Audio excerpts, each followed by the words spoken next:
नमस्कार दोस्तों, मेरा नाम है रंजीत।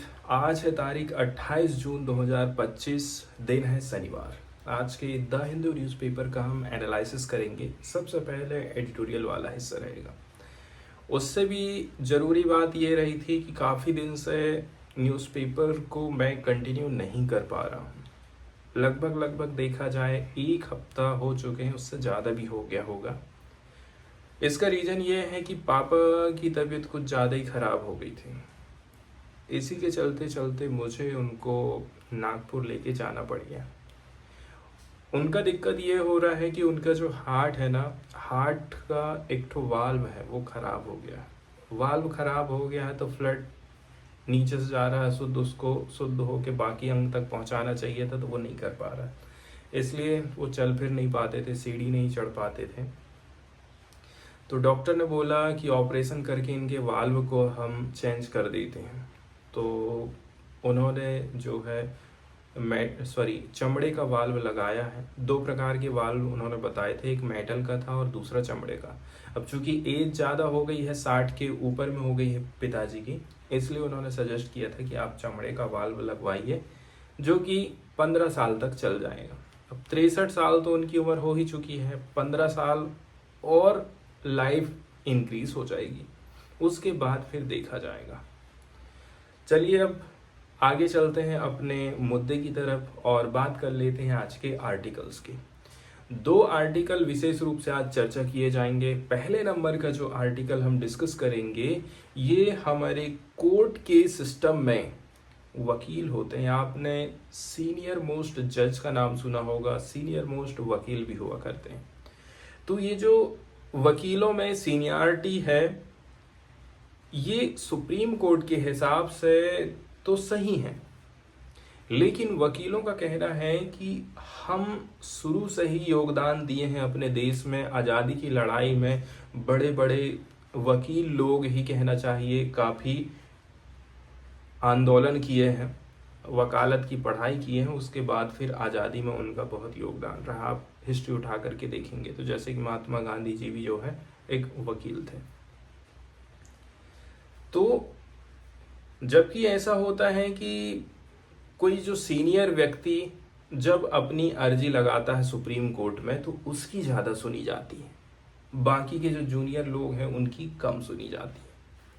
मतलब यदि हम पासिंग का रेशो देखें कि भाई किसने क्या अर्जी लगाई है सुप्रीम कोर्ट में कि एक केस की सुनवाई होना चाहिए, उसमें ज़्यादातर जो पासिंग का रेट रहता है वो सीनियर लोगों का रहता है। इससे क्या होता है, जूनियर जो लोग जिनको इतना अनुभव है, इतनी ज़्यादा वो लोग मेहनत करते हैं, वो लोग पिछड़ जाते हैं, उनकी बातें नहीं सुनी जाती।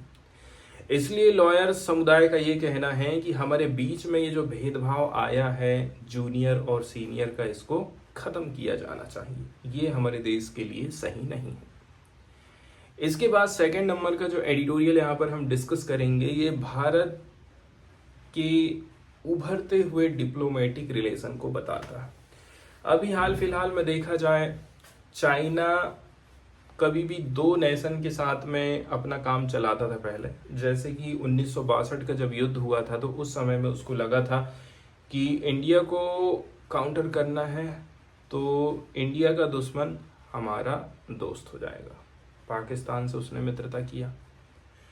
अब वो वहीं तक सीमित नहीं रह गया है, अभी कंडीशन ऐसी हो गई है कि बांग्लादेश की तरफ उसने हाथ बढ़ाना चालू कर दिया है, श्रीलंका की तरफ उसने हाथ बढ़ाना चालू कर दिया है।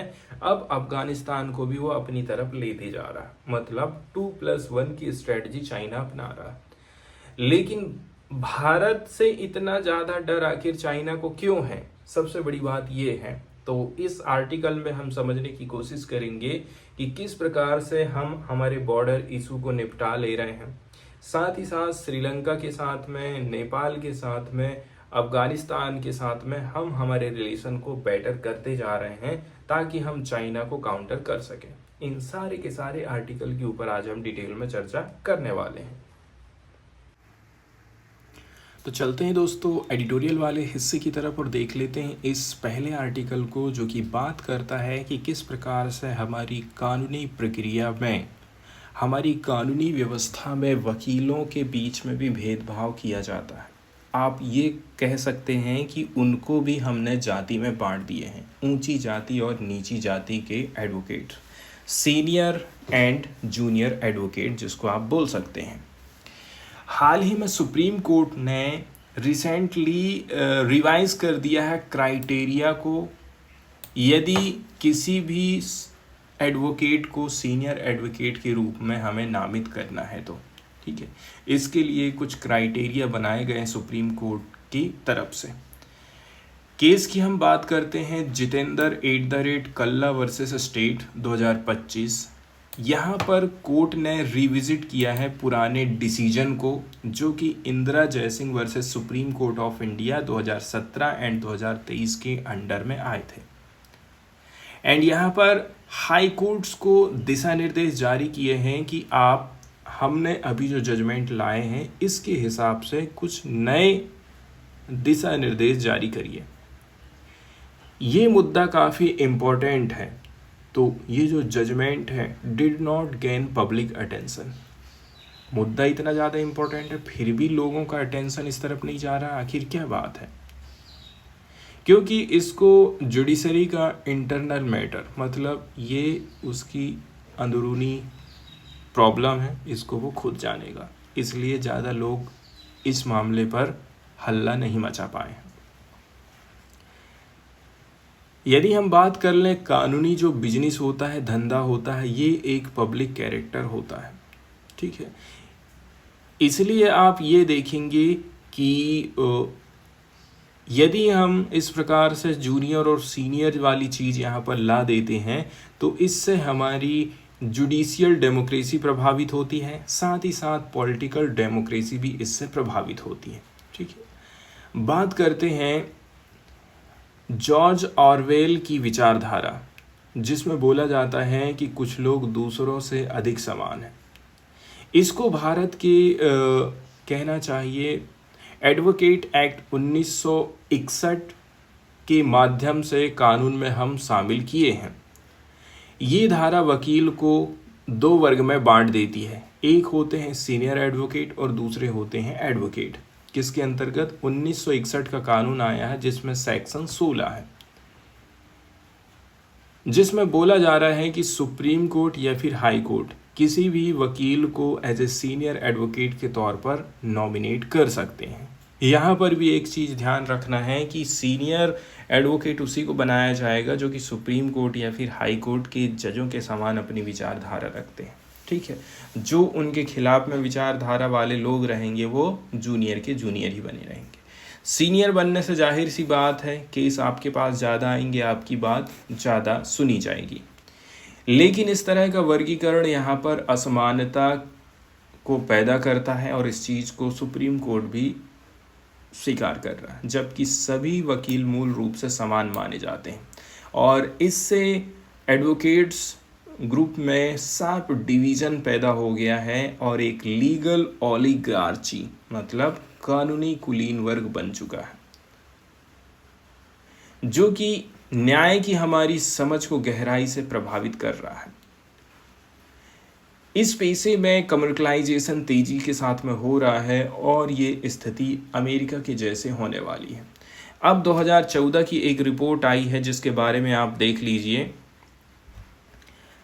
2014 में रॉयटर्स की रिपोर्ट है जिसका टाइटल है द इको चैम्बर। इसमें बोला जा रहा है कि अमेरिका में एक इलाइट कैडर के वकीलों ने सुप्रीम कोर्ट में अपीलों जो अपील होती हैं उस पर अपना दबदबा बना लिया है। ये होंगे सीनियर एडवोकेट। लेकिन ये जो दबदबा बनाने वाले लोग हैं ये कारपोरेट कंपनी में काम करने वाले वकील हैं, उनका ये लोग प्रतिनिधित्व करते हैं। जैसे 2004 से 2012 के बीच में एक सर्वे किया गया जिसमें बोला जाता है कि 17,000 में से केवल 66 वकीलों ने सुप्रीम कोर्ट में लगभग 43% अपीलें करी थी। इनमें से 51 वकील जो है कारपोरेट लॉ फर्म्स में से थे, जिससे कारपोरेट अमेरिका को एक तरफा लाभ मिला और अदालतें ग्रोइंग इंसुलैरिटी में सिमट गईं। मतलब फ़ायदा केवल कुछ वर्ग को मिल पा रहा है, बाकी के लोग हवा की तरफ मुंह करके देख रहे हैं। अब हालांकि हमारे देश में अमेरिका के जैसा सिस्टम नहीं, हमने पूरी तरह से अमेरिका को नहीं अपनाया है सुप्रीम कोर्ट में, लेकिन हम भी उसी रास्ते पर चल सकते हैं। तो इंदिरा जयसिंह और जितेंद्र सिंह वाला जो जजमेंट आया था, उसने आर्टिकल 16 के ऊपर कोई खास क्वेश्चन नहीं उठाया। आर्टिकल 16 क्या बोलता है कि हमारे देश के भीतर में सुप्रीम कोर्ट और हाई कोर्ट किसी को सीनियर वकील के रूप में नामित कर सकते हैं। अब बात कर लेते हैं Indira Jaising versus Supreme Court 2017 के फैसले में न्यायमूर्ति रंजन गोगोई ने व्यवस्था सुधारने की कोशिश करी थी। यहाँ पर आप देखेंगे national lawyers campaign for judicial transparency and reforms की याचिका में वकीलों के वर्गीकरण मतलब जूनियर और सीनियर बनाया जाना, साथ ही साथ सीनियर एडवोकेट्स को दी गई जो प्राथमिकता है, इस याचिका के माध्यम से चुनौती दी गई थी। लेकिन सुप्रीम कोर्ट ने धारा नंबर की 16, सेक्शन 16 और 2013 के कोर्ट के नियमों की वैधता को बरकरार रखा। उसने बोला कि आर्टिकल 16 सही है, 2013 में जो जजमेंट आया था वो भी सही है। मतलब उन्होंने हालांकि थोड़ी बहुत रिफॉर्म्स एक्सेप्ट किए थे, लेकिन थोड़ी बहुत से थोड़ा सा ही बदलाव होगा, बहुत कुछ ज़्यादा होने वाला नहीं है। अब जो नवीनतम निर्णय की हम बात करते हैं, जैसे कि 2025 में सुनवाई हुई थी जितेंद्र सिंह के मामले में, सुप्रीम कोर्ट ने ये स्वीकार कर लिया था कि अब तक जो पॉइंट बेस्ड असेसमेंट सिस्टम अपनाई जा रही थी वो बहुत ज़्यादा ऑब्जेक्टिव नहीं हो सकती है। मतलब अभी तक जो प्रक्रिया चल रही थी उसमें निष्पक्षता और स्पष्ट मानदंडों की कमी है। इसके बावजूद कोर्ट ने खुद बोल दिया है कि ये प्रणाली काफ़ी हद तक सब्जेक्टिव होती है। मतलब इसमें निर्णय करने वाले व्यक्ति की निजी सोच या फिर पसंद का ज़्यादा असर पड़ता है। कहने का मतलब क्या है, हाई कोर्ट में बैठा व्यक्ति, उसकी पसंद, उसकी सोच क्या है, उसके हिसाब से ही वो 10 में से 1-2 को बना देगा सीनियर वकील। फिर भी सुप्रीम कोर्ट ने बोला कि ये प्रक्रिया जारी रखना चाहिए। मतलब जो लोग सीनियर एडवोकेट का दर्जा पाने के लिए आवेदन लगा रहे हैं, उनके इस आवेदन को ही कंसेंट फॉर डेसिग्नेशन मान लिया जाता है, मतलब नामांकन के लिए सहमति। कोर्ट ने ये भी बोल दिया है कि देश के सभी हाई कोर्ट न्यू रूल्स बनाएंगे जिससे डेसिग्नेशन प्रक्रिया में सुधार हो, नामांकन में सुधार हो। लेकिन समस्या ये है कि नए नियम बना देने से एरर्स या फिर एक्स्ट्रानियस कंसिडरेशन, बाहरी प्रभाव ख़त्म नहीं होने वाला है। मतलब सबसे ज़रूरी बात यही थी कि भाई सीनियर जूनियर में जो आप यहाँ पर कर रहे हैं, क्या वकीलों के बीच में इस तरह का सीनियर और ऑर्डिनरी डिवाइड होना चाहिए या नहीं होना चाहिए। दूसरे नंबर का क्वेश्चन ये है कि और क्या ये वर्गीकरण संविधान की कसौटी पर खरा उतर रहा है कि नहीं उतर रहा है। ये सारे क्वेश्चन हैं जिसका आंसर यहाँ पर अभी नहीं मिला है हमको। फिर सुप्रीम कोर्ट ने 2017 के इंदिरा जयसिंह केस में क्या बोला था, ठीक है, अगर कोई कानून बना है और उसका लोग गलत यूज़ कर रहे हैं, तब भी केवल इसी बेस पर उस कानून को हम इनवैलिडेट नहीं कर सकते हैं, ठीक है। लेकिन जो इंदिरा जयसिंह था, इसका तर्क कुछ और था। उन्होंने क्या बोला, ये जो आप वकीलों का वर्गीकरण कर रहे हो ना, ये तो स्वभाव से ही इनहेरेंटली डिस्क्रिमिनेटरी और आर्बिट्रेरी है, मनमाना है। उन्होंने ये भी बोला कि अगर हम ये मान लेते हैं कि इस डिवीज़न के लिए कोई ऑब्जेक्टिव क्राइटेरिया आप तय कर दो और उन्हें ईमानदारी से लागू भी करोगे, फिर भी आप ये जो डिवाइडेशन कर रहे हैं, विभाजन कर रहे हैं, कानूनी व्यवस्था के विकास में बाधा पहुंचाएगा, ठीक है। तो मुख्य बात यह है कि कोर्ट ने ये नहीं माना है कि ये क्लासिफिकेशन पूरी तरह से अनजस्टिफाइड है और इक्वालिटी केस के खिलाफ हो सकता है, इसलिए ये निर्णय आलोचना के घेरे में रहा है। अब ये जवाब खुद में सवाल उठा रहा है, क्योंकि 2017 में जो मानदंड और दिशा निर्देश, नॉर्म्स एंड गाइडलाइन कोर्ट ने बनाए थे, उन्हीं को 2025 के जितेंद्र केस में कोर्ट ने गलत और सब्जेक्टिव कह दिया था। अब आयरनी वाली बात यह है, विडम्बना ये है कि जब कोर्ट ने खुद मान लिया कि इसमें कुछ कुछ कमियां हैं, तो उसको क्या करना था, बेसिक कंटेंशन के ऊपर चर्चा करना चाहिए था कि क्या वरिष्ठ अधिवक्ता जैसी श्रेणी बनाना ठीक है कि नहीं है। तो अब इस चीज़ को सॉल्व करने के लिए सुप्रीम कोर्ट को क्या करना चाहिए था, इस मामले को बड़ी बेंच के पास भेज देना चाहिए था। जैसे कि 3 लोगों ने सुनवाई करी थी, तो 7 के पास भेज देते। अब बात करते हैं, भारत का जो लीगल प्रोफेशन होता है, यह देश के स्वतंत्रता संग्राम से गहराई से जुड़ा हुआ है। मतलब आज़ादी दिलाने में हमारे देश के वकीलों की काफ़ी भूमिका रही है। ठीक है, इसका सहजीवी रहा है आज़ादी का, डेमोक्रेसी का। उस समय जो नेशनल हमारे देश में राष्ट्रीय आंदोलन हुए थे, उसकी अगुवाई वकीलों नहीं करी थी। वे वकील न सिर्फ कानून के जानकार थे, बल्कि समाज और जनहित के लिए बलिदान देने वाले लोग थे। इसके बाद भारत में एक राजनीतिक दौर आ गया, जिसको हमने बोले थे नेहरूवियन सोशलिज्म, जो कि कुछ ही टाइम तक रहा आज़ादी के। इससे भारत को एक समाजवादी गणराज्य के रूप में देखा गया और 1977 में 42वां संविधान करके सोशलिस्ट शब्द को जोड़ा जाता है। लेकिन आज की न्यायिक प्रणाली में इस ऐतिहासिक पृष्ठभूमि की भावना बिल्कुल भी ज़्यादा हमको दिखाई नहीं देती है।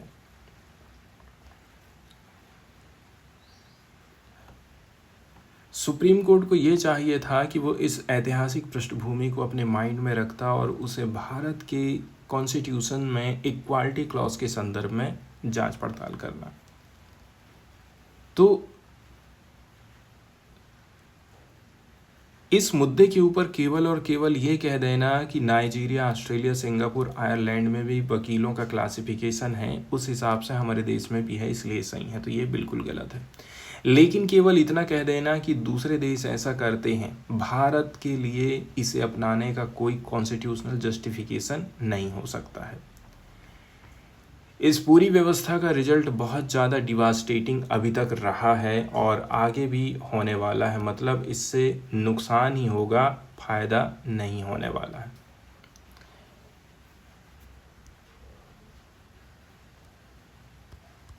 किस प्रकार से होगा, इसको यहाँ पर हम समझने की कोशिश करते हैं।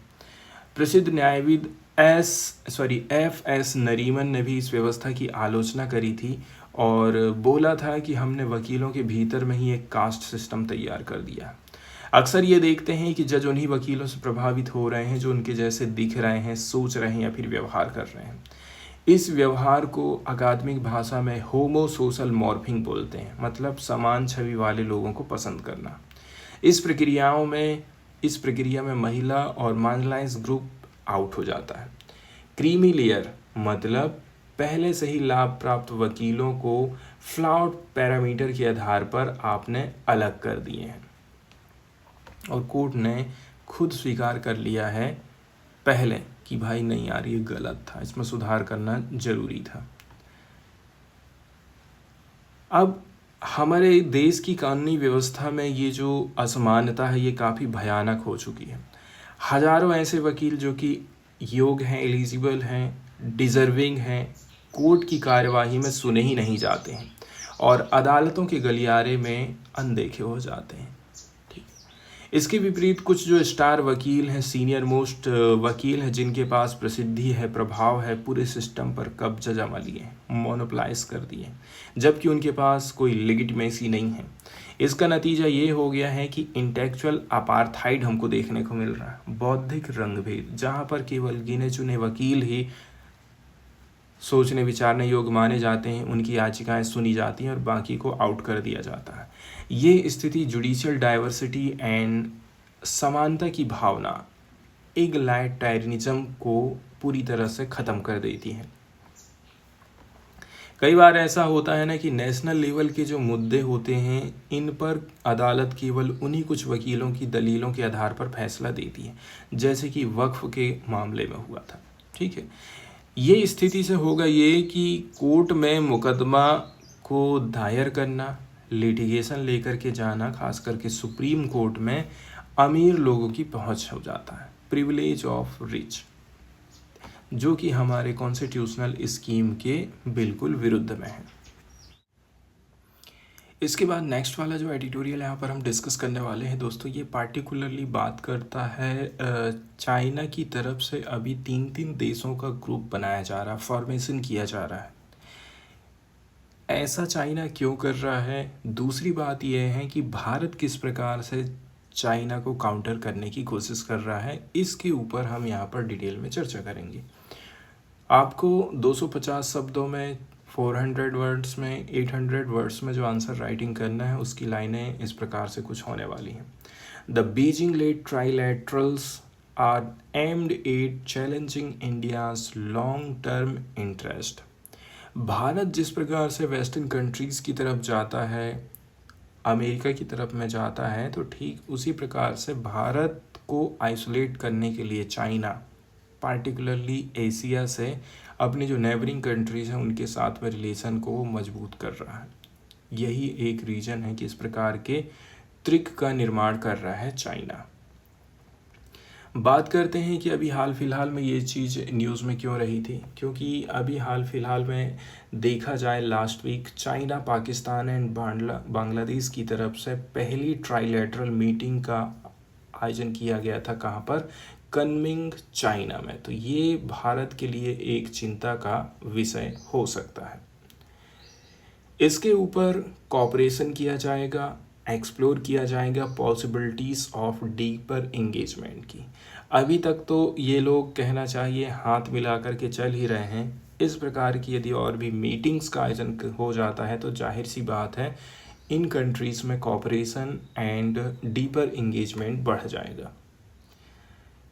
ये वाली जो मीटिंग हुई थी, ये इसके पहले में चाइना, पाकिस्तान एंड बांग्लादेश की ऑलरेडी से मीटिंग हो चुकी है। ठीक है, मई के महीने में जब इसका आयोजन किया गया था, तो यहाँ पर आप देखेंगे ये जो मैप में आप देख रहे हैं, पाकिस्तान इकोनॉमिक कॉरिडोर एंड और भी ज़्यादा फर्दर कोऑपरेशन को बढ़ावा देने की बातचीत हुई थी।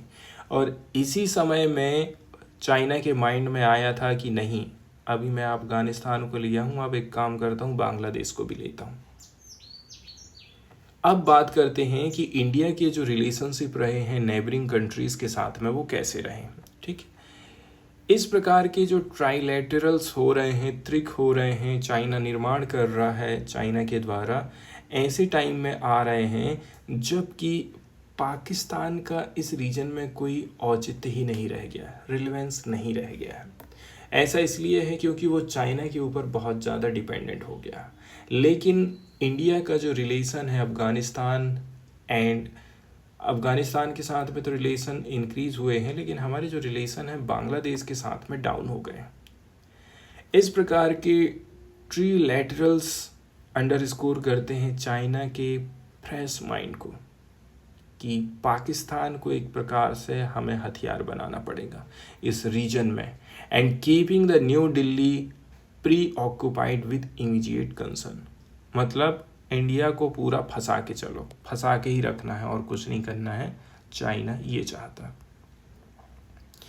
इस प्रकार की जो भावना यहाँ पर उभर करके सामने आई है, ये काफ़ी पुरानी स्ट्रेटजी रही है चाइना की। जैसे 1962 का जब युद्ध हुआ था चाइना एंड इंडिया के बीच में, तो यहाँ पर China largely shaped regional alignment and geopolitics. उसी समय से उसने क्षेत्रीय सहयोग के ऊपर फोकस करना चालू कर दिया था। बात करते हैं कि उस टाइम में उसने पाकिस्तान को क्यों सपोर्ट किया। वही बात है कि भारत को हमेशा से ही हम लोग कहीं ना कहीं उलझा करके रखें, नहीं तो भारत चाइना को पीछे कर देगा। Limit it from challenging Beijing's interest, security and status, क्योंकि इंडिया भारत चाइना के इंटरेस्ट को प्रभावित कर रहा था, सिक्योरिटी के रूप में चैलेंज दे रहा था, स्टेटस को डाउन कर देता। वही बात करते हैं चाइना पाकिस्तान की किस प्रकार से मदद कर रहा है, मतलब पाकिस्तान के लिए चाइना इतना ज़्यादा इम्पोर्टेंट क्यों है। वहीं यदि हम अदर हैंड की बात करते हैं तो Pakistan deemed China to be a country that would unquestionably offer economic military assistance. सबसे बड़ी बात यह है, लोन देता है चाइना पाकिस्तान को, साथ ही साथ अपने जो हथियार हैं वो भी सप्लाई करता है। मतलब कुल मिलाकर के पाकिस्तान जो एग्रेशन दिखा रहा है इंडिया के खिलाफ में, उस चीज़ को सपोर्ट करता है। अभी तक देखा जाए, Pakistan is highly dependent on China. कौन कौन सी चीज़ों के लिए पाकिस्तान चाइना के ऊपर निर्भर है, इसकी यहाँ पर हम चर्चा करते हैं। तो देखिए, सहायता के लिए, किसी भी प्रकार की सहायता चाहिए तो सबसे पहले चाइना उसका साथ देता है। पाकिस्तान में इन्वेस्टमेंट करना है, इंफ्रास्ट्रक्चर से रिलेटेड डेवलपमेंट करना है, तो इस प्रकार के काम में भी चाइना बहुत मदद करता है। बात करते हैं लोन की। फैक्ट वाली बात ये है, 2024 ख़त्म हो चुका है, अभी तक देखा जाए तो पाकिस्तान ने अभी तक लोन ले चुका है चाइना से 29 बिलियन डॉलर का, चाइना से। इसके बाद हथियारों का इंपोर्ट भी पाकिस्तान करता है, जैसे कि लगभग 80% जो हथियार हैं पाकिस्तान के वो चाइना से आए हैं। इसके बाद सबसे बड़ी बात यह है कि यूनाइटेड नेशंस में चाइना सपोर्ट करता है किसको? पाकिस्तान को। कई बार हम ये देखे हैं कि चाइना ने वीटो लगा दिया है, ठीक है। इससे क्या होता है कि कोई भी जो रिजोल्यूशन लाया जाता है वो फेल हो जाता है वीटो लगने से। जब हम बात करें ऑपरेशन सिंदूर की, ठीक है, मई 2025 की बात करते हैं, तो चाइना ने क्या बोला, ये जो पहलगाम अटैक हुआ है ये रिग्रेटेबल है, एंड बोला था कि आप इसके लिए पॉलिटिकल सॉल्यूशन लेकर के आइए, बातचीत से इस मुद्दे को सुलझा दीजिए। इस प्रकार से चाइना ने अपनी बात रखी थी। साथ ही साथ ये सपोर्ट करता है पाकिस्तान के स्टांस को कि भाई पाकिस्तान इन्वेस्टिगेशन करेगा पहलगाम टेरर अटैक का। तो इस बात को भी उसने बोला कि नहीं, पाकिस्तान सही बोल रहा है। इसके बाद जो लेटेस्ट एस्केलेशन हुआ था पाकिस्तान और इंडिया के बीच में, जिसके चलते चलते पाकिस्तान ने चाइना द्वारा निर्मित चाइनीज़ मेड बहुत सारे हार्डवेयर एंड वीपन्स का यूज़ किया था, जिसमें सर्विलांस से लेकर के रडार, ड्रोन, ठीक है, missile guidance system and fighter jet इस्तेमाल में लाए गए थे। अब जैसे ही ये युद्ध होता है, चाइना के साथ में मीटिंग करी जाती है पाकिस्तान की, ठीक है, और यहीं से कहना चाहिए एक और पार्टनर ढूंढने का जो विचार है वो पैदा हुआ होगा। अब ये जो स्ट्रेटजी अपनाई जा रही चाइना की तरफ से, ये कोई नई नहीं है, ये काफ़ी पुरानी है। मतलब पाकिस्तान +1 की जो स्ट्रेटजी रही है इंडिया के अगेंस्ट में, वो कोई न्यू फनामेना नहीं रहा है। जब 1965 की हम बात करते हैं, ठीक है, उस टाइम में पाकिस्तान ने फ्लर्टेड किया था आइडिया को कि ईस्ट पाकिस्तान का इस्तेमाल किया जाएगा, China and Nepal to cut off India from its strategic Siliguri corridor. ये जो सिलीगुड़ी कॉरिडोर आपको दिखाई दे रहा है, यहाँ से भी कट करने की कोशिश करी जाती है भारत को, ठीक है। अब भारत किस प्रकार से पाकिस्तान को काउंटर अटैक कर रहा है? पाकिस्तान ने बहुत बार कहना चाहिए टेरर अटैक करवाए हैं, जैसे उरी में 2016 में अटैक हुआ, पुलवामा 2019 में अटैक हुआ, फिर इसके बाद 2025 पहलगाम।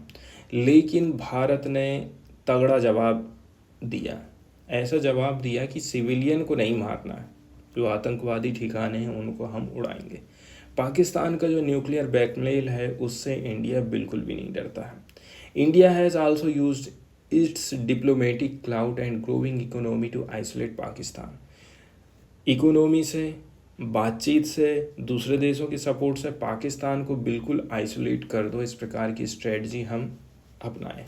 साथ ही साथ हमने इंडस वाटर ट्रीटी को सस्पेंड कर दिए, ट्रेड को हाल्ट कर दिए, पोर्ट एक्सेस को डिनाई कर दिया है, एंड मिलिट्री इंस्टॉलेशन को टारगेट किए हैं। इस प्रकार से भारत ने तगड़ा जवाब दिया है। तो कुल मिलाकर के पाकिस्तान को ऐसा लगा है कि नहीं, भारत बहुत आगे निकल चुका है, इसलिए कमजोरी समझ में आ गई है चाइना की तरफ से जाना। अब पूरे एशिया में भारत चाइना को चुनौती दे रहा है, किस प्रकार से, ठीक है। लाइक माइंडेड कंट्रीज़ के साथ में इंडिया हमेशा साथ देता है, बातचीत करता है। मालदीव की बात करें, बीजिंग चाइना ट्रस्ट नहीं कर पा रहा है प्रेसिडेंट मोहम्मद मिर्जू के कार्यकाल के दौरान, एंड कंट्री को जो इकोनॉमी है इसके ऊपर भी भरोसा नहीं है, जबकि despite his initial anti India rhetoric, Bharat विरोधी स्टांस रखता है मालदीव, इसके बावजूद भी चाइना को मालदीव के साथ में कुछ कॉपरेशन खास नहीं मिल पाया। वहीं जब हम नेपाल की बात करते हैं, ठीक है, belt and road initiative Nepal ने साइन कर लिया है, इसके बावजूद भी यहाँ पर मेजर डिफरेंसेस हमको देखने को मिल रहे हैं फंडिंग को लेकर के, क्योंकि फंडिंग अभी भी अनरिजॉल्व रही है एंड जो प्रोग्रेस है प्रोजेक्ट को लेकर के वो काफ़ी स्लो है। बात करते हैं श्रीलंका की। आइडियोलॉजिकल एंड हिस्टोरिकल डिफरेंसेस हैं भारत के साथ में, इसके बावजूद भी वहाँ का नेता, वहाँ की सरकार हमारे देश की विजिट करती है चाइना जाने के पहले। फिर बांग्लादेश की बात कर लें, बांग्लादेश के साथ में भी काफ़ी मतभेद चल रहे हैं, इसके बावजूद भी India has not hindered the trilateral energy cooperation with Nepal. मतलब जो हमारा ट्राइलेटरल प्रोजेक्ट था, इसके ऊपर कोई आंच नहीं आई है भेदभाव होने के बाद भी। तो यही सारे कुछ मेन रीज़न हैं जिसके चलते चलते इंडिया को चाइना काउंटर कर रहा है। एशिया में पार्टिकुलरली अफ़गानिस्तान के साथ में जुड़ाव कर रहा है, बांग्लादेश को जोड़ने की कोशिश कर रहा है। 2021 और 2024 की जब बात करते हैं, जब यहाँ पर रिजीम चेंज नहीं हुआ था, शासन चेंज नहीं हुआ था, तो इंडिया आतंकवाद के खिलाफ जो लड़ाई लड़ रहा था, दोनों के दोनों देशों ने सपोर्ट किया था, ठीक है। अब पाकिस्तान ने अभी तक क्या किया है, इसी टाइम में पाकिस्तान ने इंक्रीज़ कर दिया है security, economic and political engagement, ठीक है, with the new government in Bangladesh. Bangladesh के साथ में उसने हाथ बढ़ाना चालू कर दिया है, जबकि बांग्लादेश और अफ़गानिस्तान दोनों ही क्लोज टाई को एंजॉय किए हैं पाकिस्तान के साथ में, एंड प्रोवाइड करते हैं एक fertile ground cross border terrorism को लेकर के, ठीक है। तो कुल मिलाकर के देखा जाए, पाकिस्तान को फ़ायदा नुकसान यहाँ पर दोनों ही होने वाला है।